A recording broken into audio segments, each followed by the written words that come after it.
प्रकाश कोई दात नहीं है। फिर हम लोग कंफ्यूज है। एक एग्जांपल, मंदिर का काम चल रहा था। मंदिर का काम चल रहा था तो फिर उसको त्योहार था तो उसको कलर देना था। इसलिए वो ऊपर जो बैठे थे ना, कबूतर होते हैं ना, उनका परिवार था, फैमिली थी। तो बोले अभी इधर कलर काम चलने वाला है तो हमारा घोंसला निकल जाएगी, तो हम किधर जाएंगे। तो फिर चर्च वाले ऊपर जो घोंसला था, वो चर्च वाले बोले इधर आओ जाओ ना, तुम्हारा घोंसला निकल गया तो कोई दिक्कत नहीं है, हमारे चर्च के ऊपर घोंसला है, उधर हम लोग रहेंगे। फिर एक दिन क्या हुआ, वो हो गया। फिर नेक्स्ट त्योहार आया, इस्लाम मुस्लिम लोगों का त्योहार आया। तो उन लोगों ने क्या किया, वो कबूतर ऊपर बात करने लगे एक दूसरे के साथ, अभी हमारा क्या होगा, हम कहाँ पे जाएंगे, हम कहाँ पे चले जाएंगे। तो बोले आप मंदिर के ऊपर आ सकते हो, मंदिर का काम हो चुका है। तो मतलब वो एक्सचेंज कर रहे थे, उनके लिए कोई बॉर्डर, वो कबूतर बदल नहीं रहा था। कोई भी मंदिर में जाओ, मस्जिद में जाओ, चर्च में जाओ, वो तो उनके लिए कोई बॉर्डर नहीं। एक दिन ऐसे ही ऊपर बैठे थे और नीचे झगड़े चल रहे थे। वो बोले यार ये सब झगड़े क्यों कर रहे। वो बोले वो ह्यूमन है, आदमी है, वो लोग झगड़े कर रहे मतलब हम लोग जब चर्च से मस्जिद से मंदिर जाते हैं तो कोई बदलाव नहीं होता, लेकिन ये आदमी लोग एक दूसरे को ऐसे क्यों कर रहे, इधर चलो उधर चलो, क्यों ऐसा टीम बना रहे, क्यों लोगों को डाइवर्ट कर रहे। तब उसकी माँ बोलती है बेटा वो नीचे है, बहुत नीचे है, हम लोग ऊपर है ना इसलिए बॉर्डर नहीं है। समझ में आया, हम लोग ऊपर है इसलिए बॉन्डेज नहीं है, बाउंड्रीज नहीं है। मग जेव्हा माणूस आध्यात्मिक नॉलेजने वर येतो, ऊपर आता है हम इंसान, तो उसको क्लिअरिटी के साथ दिखाई देत आहे। म्हणजे वर आल्यानंतर माणसाला क्लिअर दिसायला लागतं। पहिल्या मजल्यावरून, 5व्या मजल्यावरून आणि 50व्या मजल्यावरून वेगवेगळं दिसलं की नहीं दिसत। जैसे जैसे तुम्हें वर येतात, जैसा आप ऊपर आओगे वैसा आपको और क्लियरिटी आएगी। और एक एग्जांपल, दूध से क्या क्या बना सकते हैं, बोलो बोलो, दूध से आइटम क्या बनते हैं।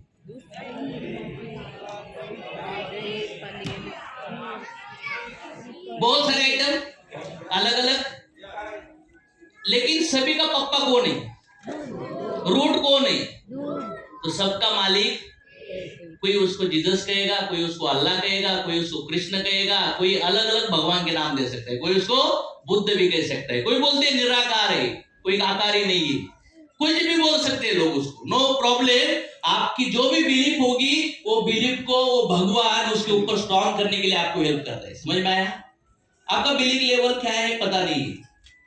तो ये जो भगवान के अवतार है, भगवान जिस जिस समय पे आए हैं पेशेंट के हिसाब से उन्होंने अवतार लिए।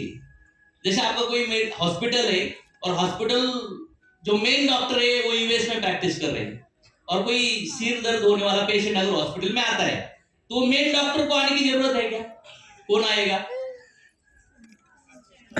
कल ज्वाइन हुई सिस्टर भी उसको झोपा, यस और नो, मेडिसिन दे सकती, गोळ्या औषध देऊ शकतो कोणी, काल डॉक्टरच बन। मग भगवंताचे अवतार पेशंटला काय गरज होती त्या सिच्युएशन नुसार येतात, समजते का।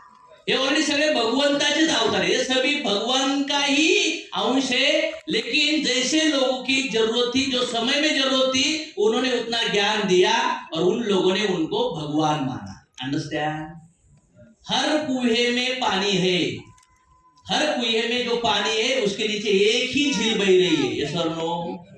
हर कुएं में चांद दिखता है, लेकिन हम बोलेंगे मेरा चांद, तो प्रॉब्लम क्या होगा। चांद कितने, सूरज कितने, हाँ मुझे कोई प्रॉब्लम नहीं है, मैं तो मस्जिद में भी जाता हूँ, मैं चर्च में भी जाता हूँ, क्योंकि भगवान अलग अलग है। अगर एक ही टीचर है लेकिन वो अलग अलग स्टैंडर्ड में अलग अलग सब्जेक्ट पढ़ाता है, यस और नो। तो भगवान के जो अवतार है वो टीचिंग है, वो प्रीचिंग है, जैसा उसका इंटेलिजेंट है, जिस हिसाब से वो पेशेंट को ट्रीटमेंट चाहिए वही ट्रीटमेंट किया जाता है, एडवांस ट्रीटमेंट दिया जाता। अभी बच्चा 3 साल का है, लेकिन 30 साल का बच्चा तो पैर भी मारता है, यस और नो। लेकिन 3 साल का बच्चा दूध पीता है, वो पैर मार सकता है, लेकिन अभी उसको जरूरत नहीं, इसलिए मम्मी उसको दूध पिलाती है। तो ये जो भगवान लोग आए हैं उन लोगों ने जैसे जैसे जो पेशेंट थे उस हिसाब से उनका ज्ञान दिया है, समझ में आया? इस वजह से वो धर्म गिरे। तो हम लोग आज ये हॉल में आए तो आपको क्या लगता है, तुम्हाला काय वाटतं? तुम्ही असेच आलात? फार पुण्य एकत्र झालेत म्हणून आपण या हॉलमध्ये येऊन उभं राहिलो, तिथे बसतोय, तो पुण्य एक साथ करेल, इसलिए हॉल में आए। अंडरस्टँड? क्लिअर झालं का भगवंताचे डेफिनेशन?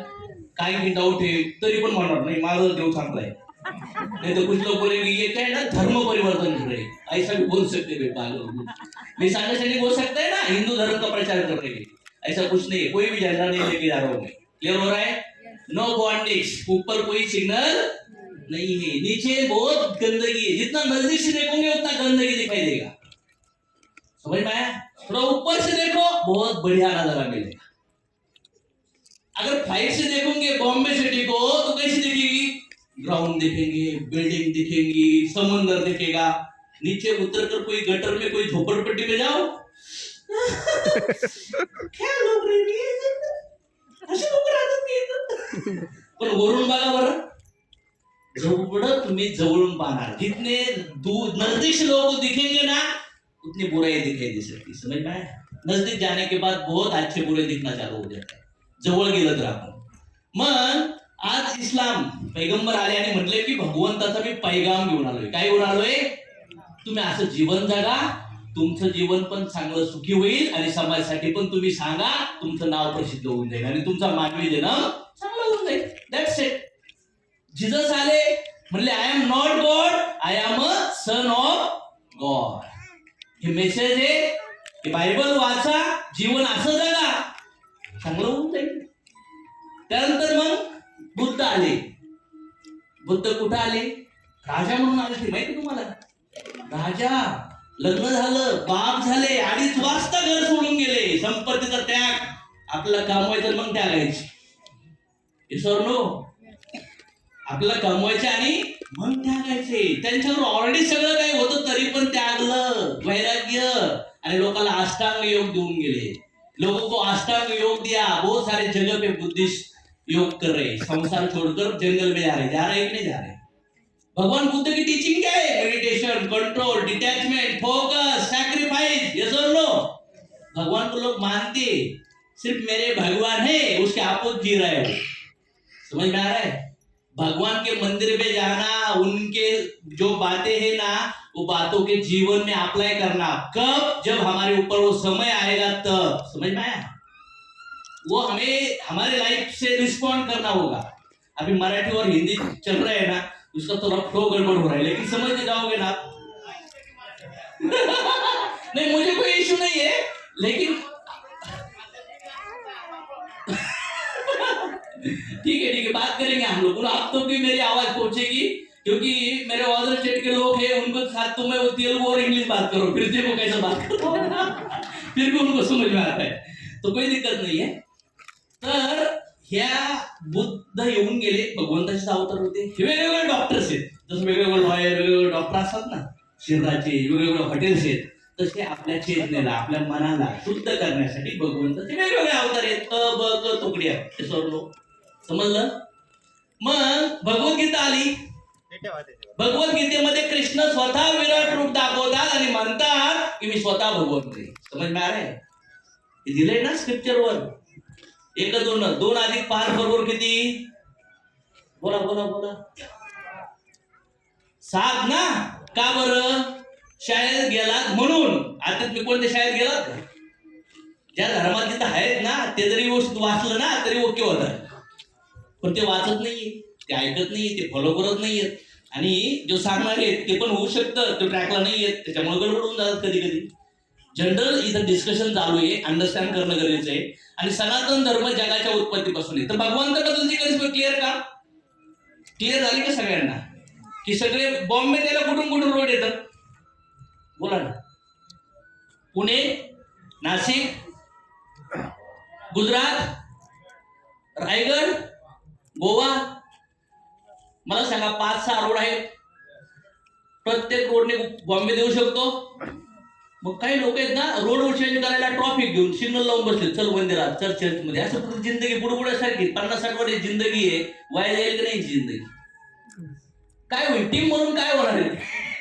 अरे त्या रोडनी येतील, ह्या रोडनी येतील, काय प्रॉब्लेम नाही, येऊन दे त्याला, इकडे यायचे त्याला. येस और नो? फालतू डिस्टर्बन्स न करता आपण त्या गोष्टीवर बिलीव्ह केलं पाहिजे. नेक्स्ट मी थोडा आज भगवद्गीतेबद्दल चर्चा करणार आहे. भगवद्गीतेत कुठलंही धर्माचं वर्णन कुठेही हिंदू मुस्लिम ईसाई काही लिहिलेलं आहे काहीच नाही. बेसिक सब्जेक्ट आहेत आणि त्यात 5 विषय दिलेत. सर्वोच्च भगवान कोण, जीव कोण, प्रकृती कोण, काळ काय आणि कर्म कसे करावे, कर्माचे टाइप्स काय. मग याच्यामध्ये सगळ्यात पहिला जो सब्जेक्ट आहे मी कोण, आपण कोण. कोण आहे आपण? आपण कोण आहे? हा, तर इथं 2.13 भगवद्गीता सांगते. हा वाचा बरं श्लोक, दुसरं चॅप्टर 13 श्लोक वाचा. देह जरे आत्मा ज्याप्रमाणे या देहामध्ये अविरतपणे बालपणातून तारुण्यातून पदार्पण करतो, त्याचप्रमाणे मृत्यूनंतर तो दुसऱ्या देहात. आता बालपणातून तारुण्यातून म्हातारपण, म्हातारपणातून मृत्यू इथपर्यंत समजतं, पण मृत्यूनंतर दुसऱ्या